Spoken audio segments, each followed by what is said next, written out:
the team is powering through the Atlantic Ocean off the eastern seaboard of the USA to search out one of the most recognizable animals on the planet, the great hammerhead.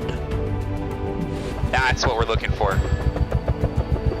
Some hammerheads are content wintering in Florida, but others keep going.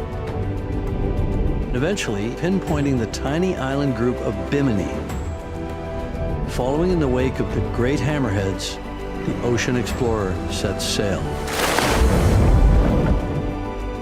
Look at the size of him. He must be at least 12 feet long.